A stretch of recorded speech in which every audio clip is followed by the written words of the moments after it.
Now, while President Biden has had his fair share of mistakes, and he's made very little mistakes, but even though Trump has made more, um, with Biden making mistakes, he still has his biggest obstacles to face, such as electoral bias that was built into the U.S. system, and they're not his doing. Um, a year into his first year, the Biden administration is in shambles, only because the closet Republicans, Manchin and Kristen Sinema support for the legislative filibuster, has killed the Democratic voting rights effort. Biden's Build Back Better plan and massive reconciliation package containing initiatives on issues from the climate crisis to child care is for now dead in the water. The closet Republicans, Manchin and Sinema, will determine whether any of its provisions survive in an attenuated form. Now, immigration reform and the healthcare reform, which are both central to the Democratic intra-party debates during the 2020 primaries, have fallen entirely off the radar. The U.S. Supreme Court will overturn Roe v. Wade in the coming months. The latest wave is the coronavirus pandemic, which is still ravaging the country, thanks to not only to COVID denialists and vaccine skeptics on the right, but an administration that has struggled to keep its promises on every axis to test. Now abroad here, Biden's courageous withdrawal from Afghanistan, which is a kept promise even the president's harshest critics on the left were willing to give him credit for, has been marred by an economic sanction that has left 23 million Afghanistan people without anything to eat, or not enough to eat anyway. And the media is already itching to blame Biden for a Russian invasion that was inside of Ukraine. And now, none of this is to say that Biden's first year in office has been bereft of real accomplishments or positive press, but neither the Bipartisan Infrastructure Investment and Jobs Act nor the American Rescue Plan, the president's two greatest legislative victories so far, have resonated with the electorate. Now, Biden now holds the second lowest approval rating of any president at this point in their term, and the record is still held by his predecessor, Donald Trump. It's clear across the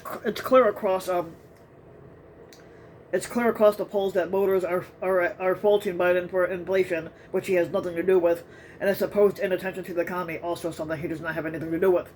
But the elevated inflation has been a global pandemic and a global phenomenon, and here, one of the proximate causes have been the strength of an economic recovery that was boosted by the American Rescue Plan. Really, Biden has been focused on the economy to the exclusion of nearly everything else on the Democratic agenda.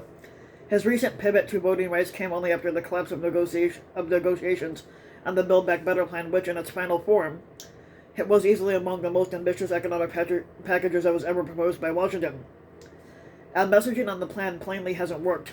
The main individual components of Build Back Better are far more popular than the overall package. Now, late last year, Politico and the Morning Consult found that only 47% of the registered voters have supported that particular bill.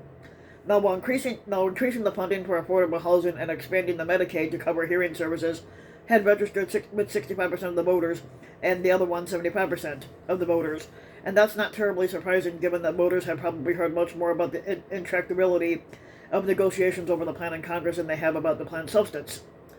While the closet Republicans, Manchin and Sinema, bear most of the blame for this, some commentators have also taken to blame Biden over the task for overpromising on his legislative agenda and deviating from the centrism that he'd been known for. Now, President Biden should remember that he won as a moderate and a unifier. This is what the New York Times' Brett Stevens warned on Tuesday. Biden would do better to move on from defeat and draft legislation with bipartisan appeal.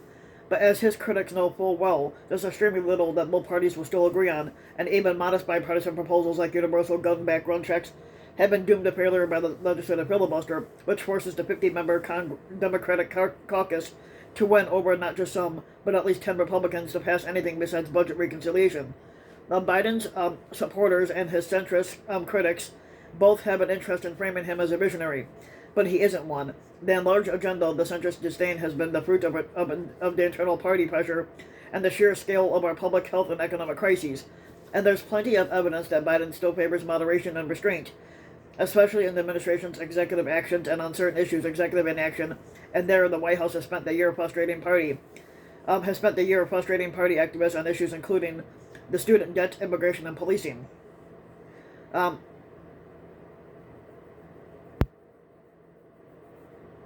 And it is true that Biden has made a slew of extravagant and under-scrutinizing promises, But like his campaign, Biden's inaugural address last year focused less on making the case for a set of specific policies and on making the case for Joe Biden as the spiritual savior.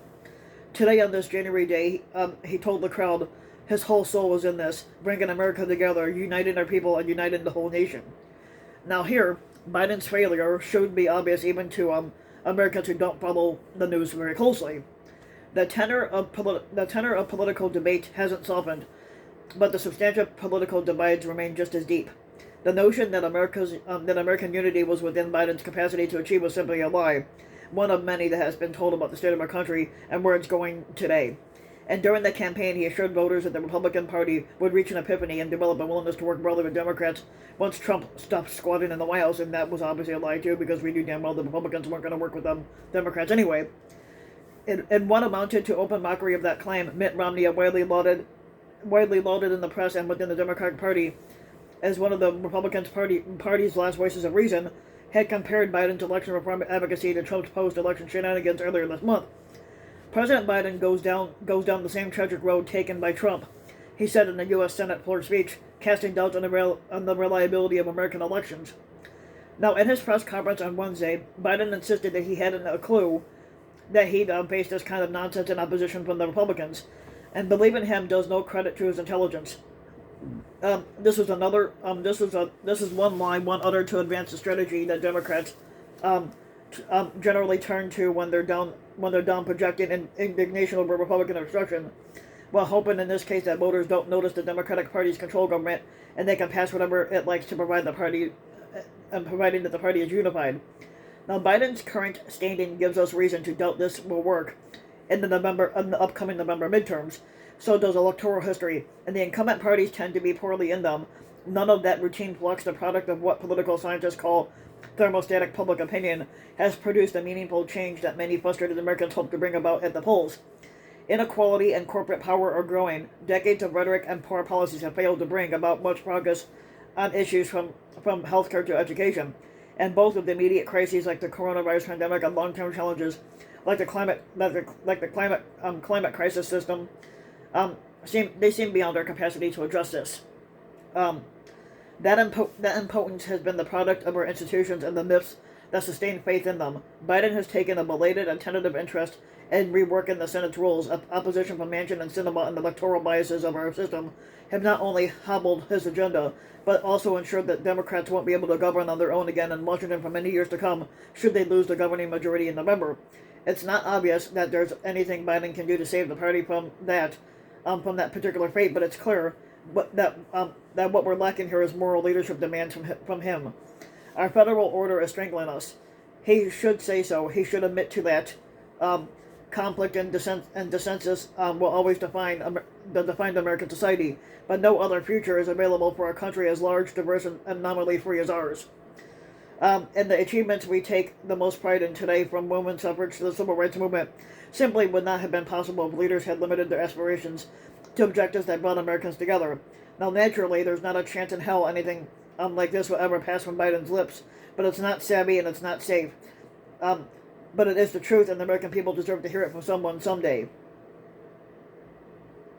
So if you like the video, give the video a like and subscribe to my channel, RBW King, and also hit the notification bell so that you'll be notified when a new video comes out, and thanks for listening.